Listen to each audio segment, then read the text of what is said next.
So please welcome Tony.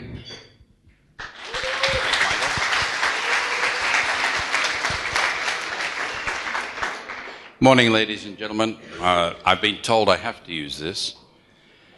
I don't like them, but that's the way it is. One of the things that I've noticed this morning is that there are a lot of young people here, which means obviously there are a lot of young people who want to be successful. And one of the ways to be successful is to do the things that unsuccessful people fail to do. Unsuccessful people don't get up first thing in the morning to come along to a breakfast, to listen to somebody like myself. So congratulations for all of you for coming along this morning.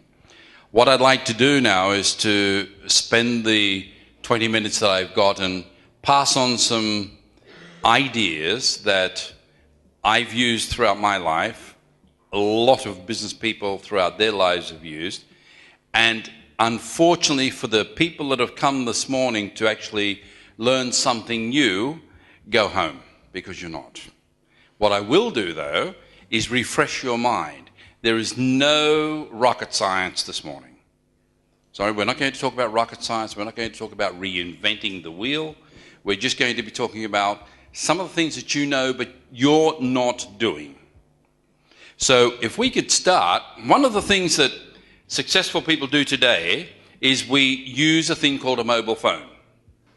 But it turns us into unsuccessful people in that we don't turn it off at the right time. Now, I'm sure in this room right now, there are a lot of people either sending an SMS or waiting for a phone call or playing with the phone. For some unknown reason, we're addicted to the little square box. And what I would recommend to people, if you're going to do a presentation, you're going to have a meeting with somebody, you need to understand yourselves that that is the most important thing you can be doing at that time. Therefore, turn your phones off.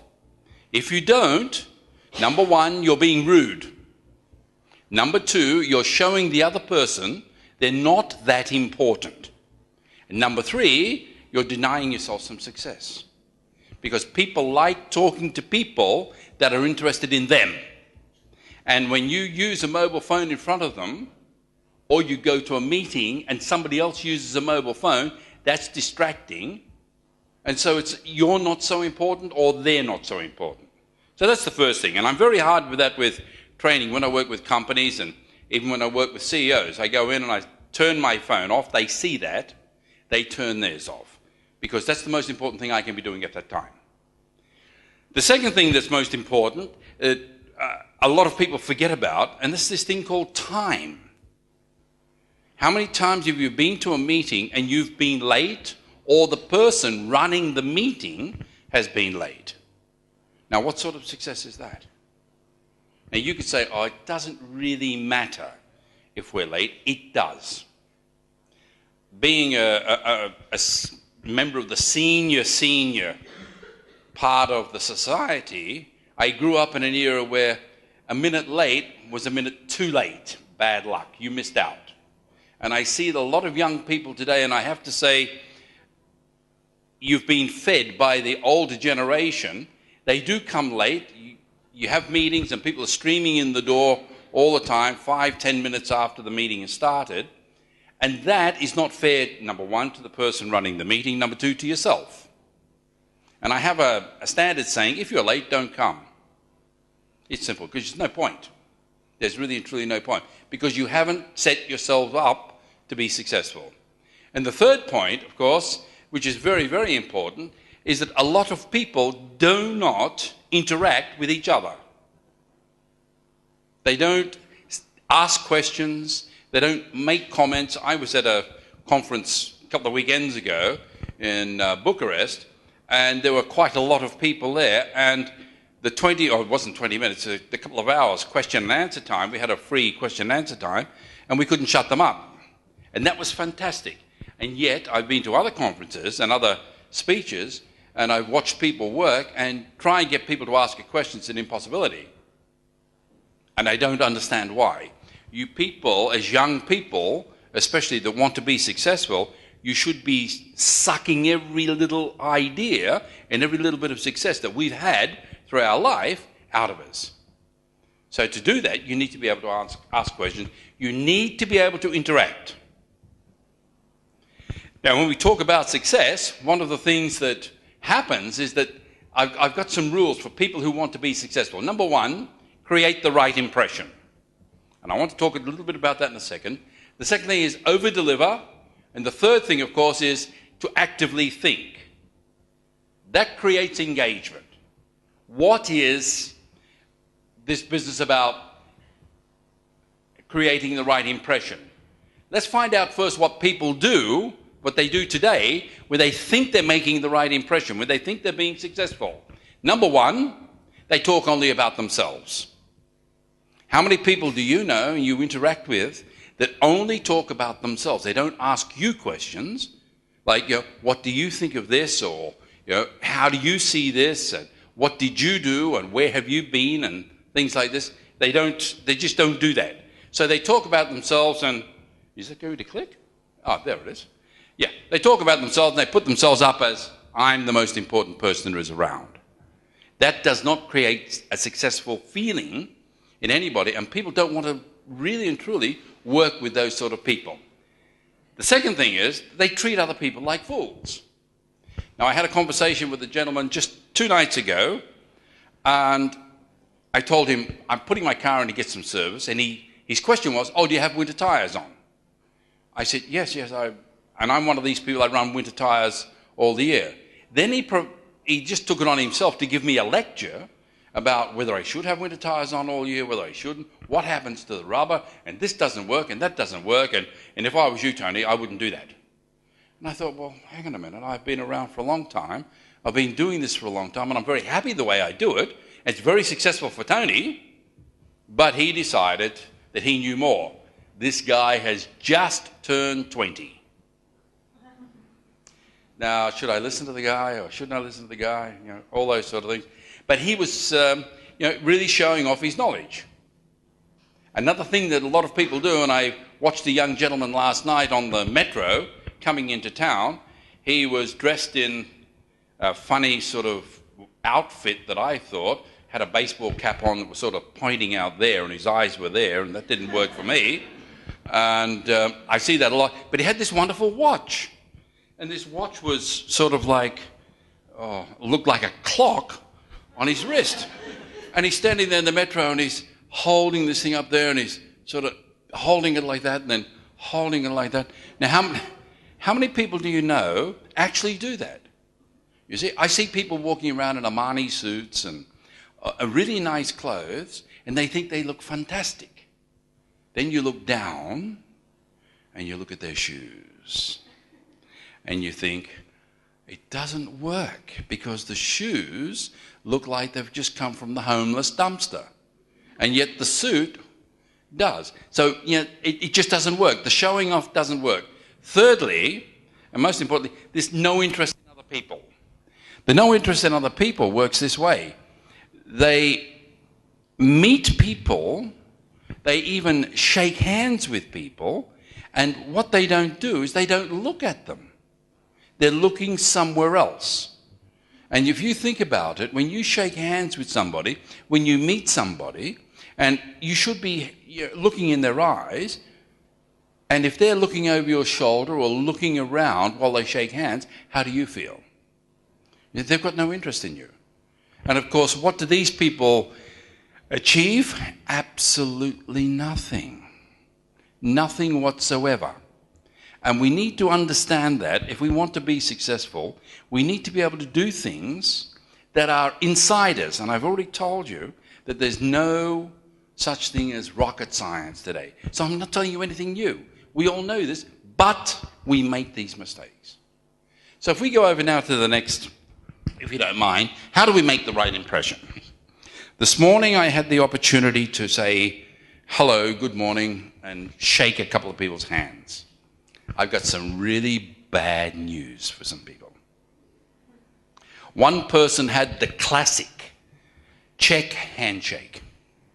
Now, what's the check handshake? What I call the golf ball handshake.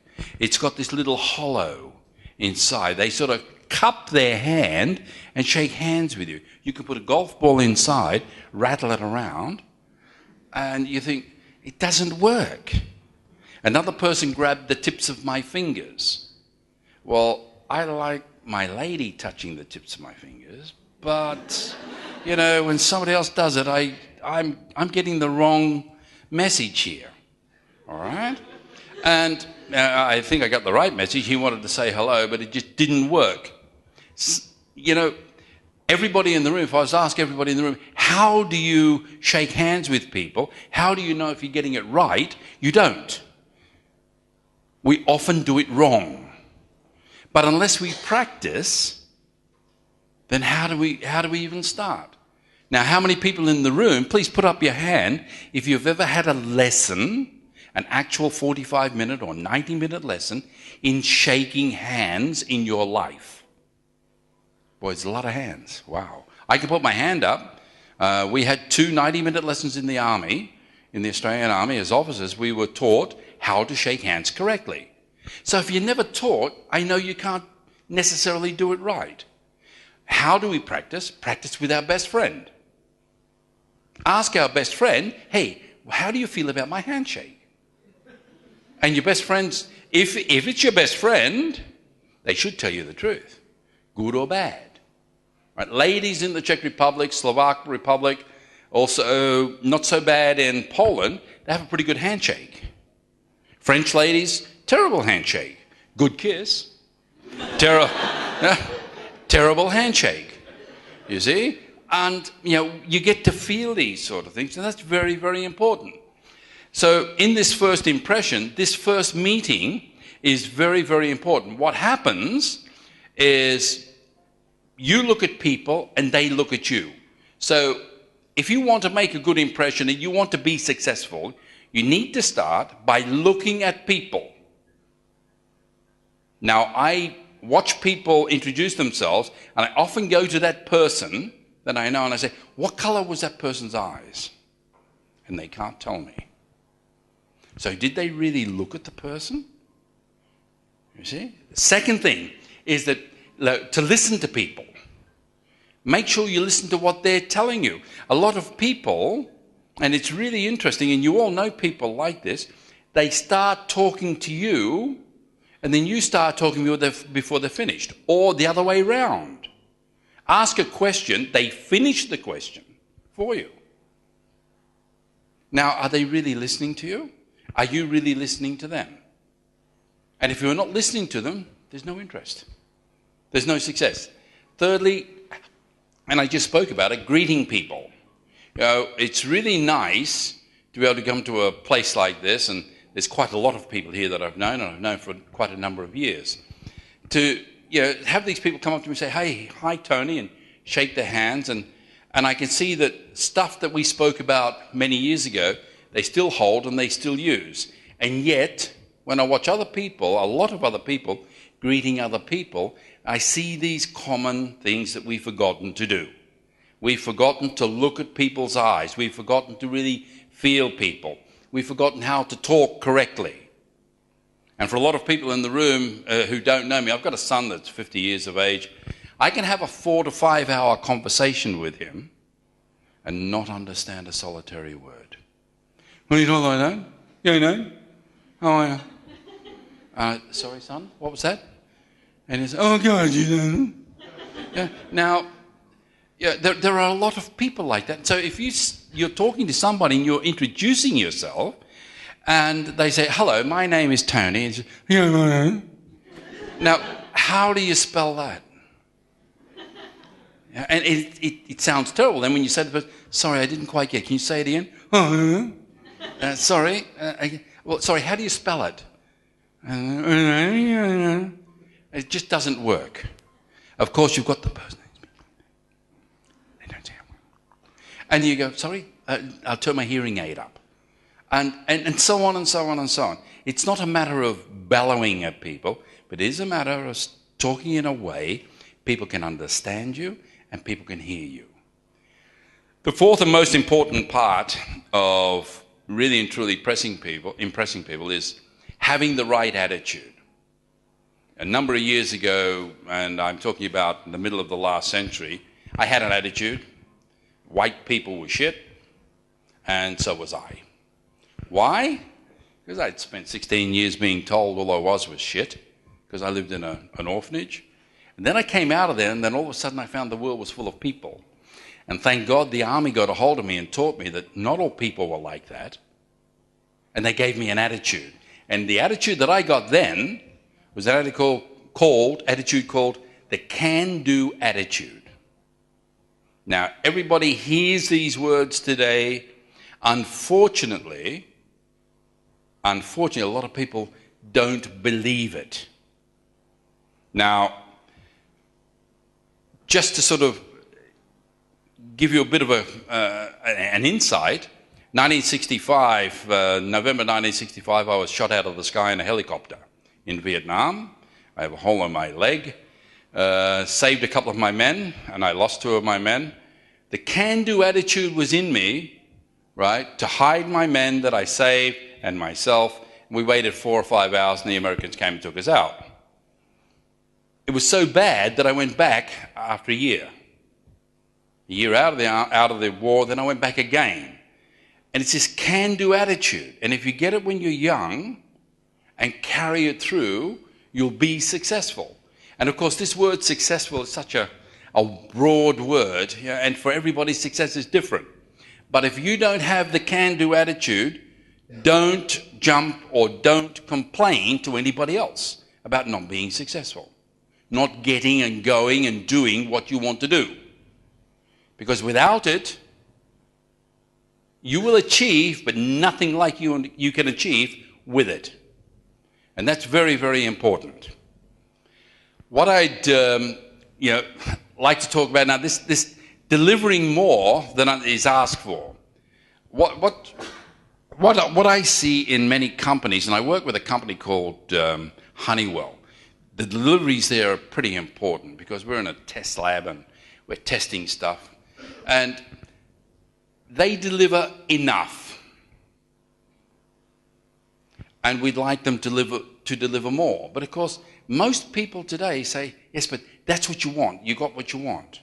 Yes, but the little bit more will take us that much further. And everybody in the room, there are people in here, I'm sure they're in the IT business. I think most young people are in the IT business.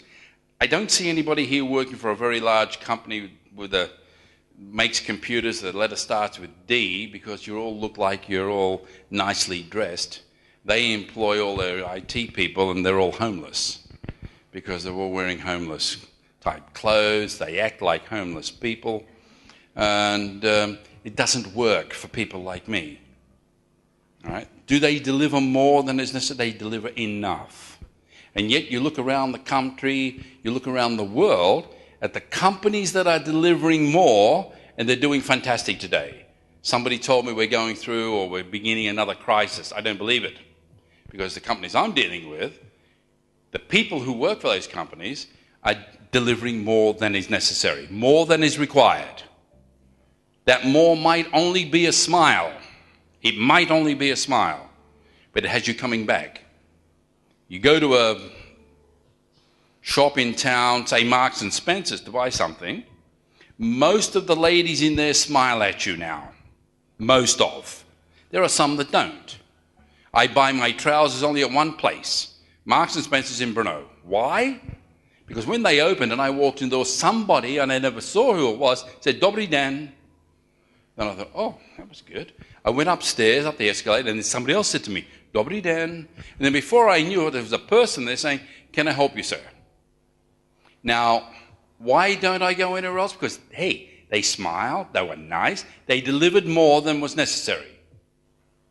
And that's the thing that makes them successful. You go to some of the pubs, they have a beer, and they put it down in front of you and they walk away. I was at dinner just last week, and I told the maitre d', I don't want that waiter to come to my table, because the waiter was rude. Now, you see, you have the right to do that. If you don't get the delivery, don't accept it. If you get more, wow, feel fantastic. So learn to deliver more. Deliver before time. One of the problems with most people today, if you're running projects, here's your problem. You have timelines along your project. You come to a timeline and you're late. That is when you let the people know. Unfortunately, it's not good enough.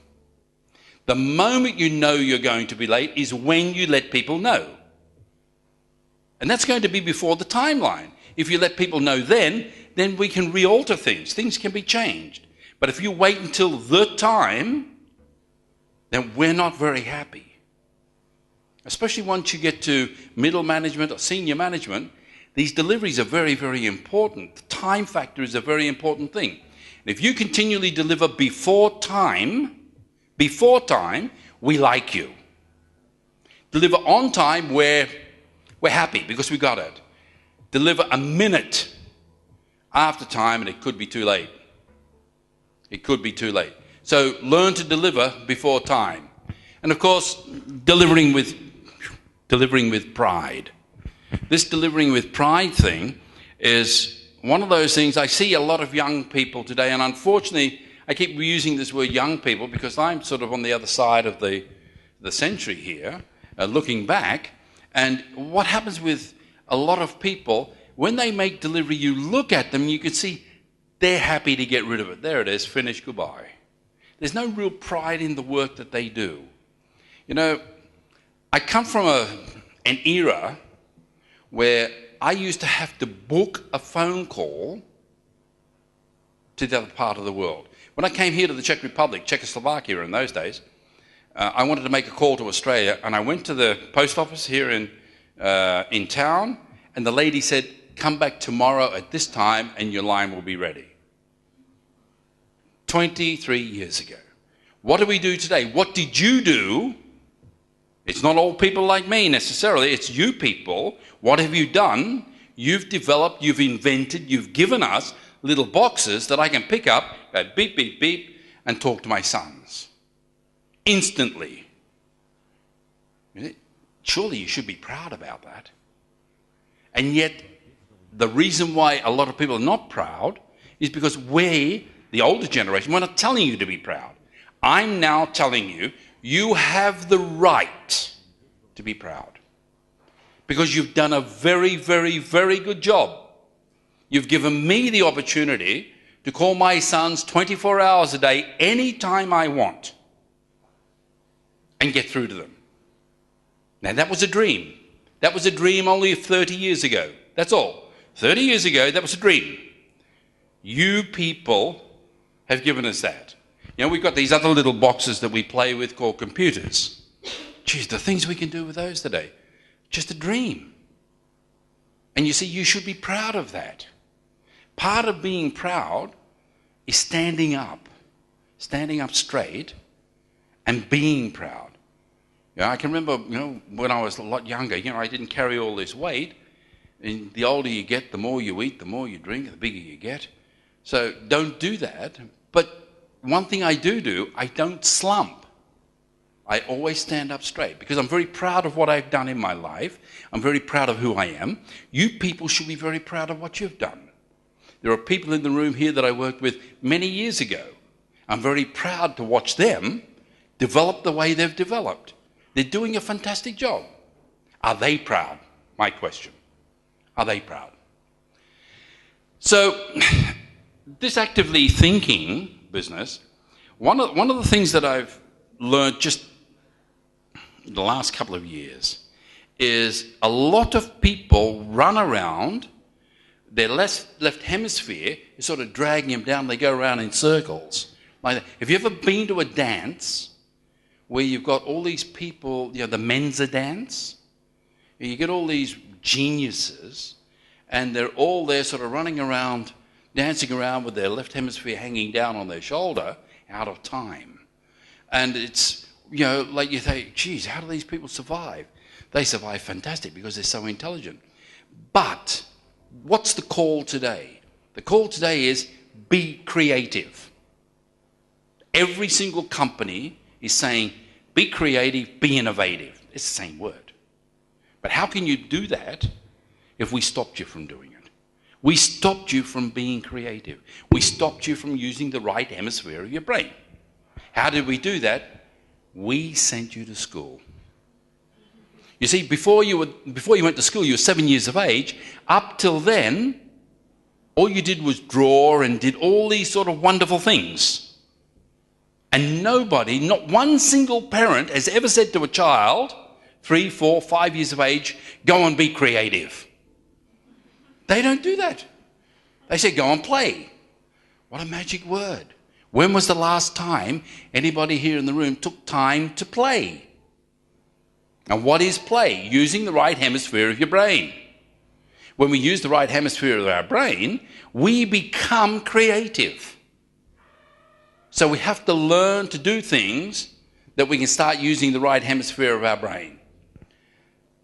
Ask the what if question. What if this doesn't work? One of the good things about entrepreneurs is they have these wonderful ideas. And I often talk to a lot of them, especially at the hub, and I say, what if the idea doesn't work? And they look at you like, why would you ask that?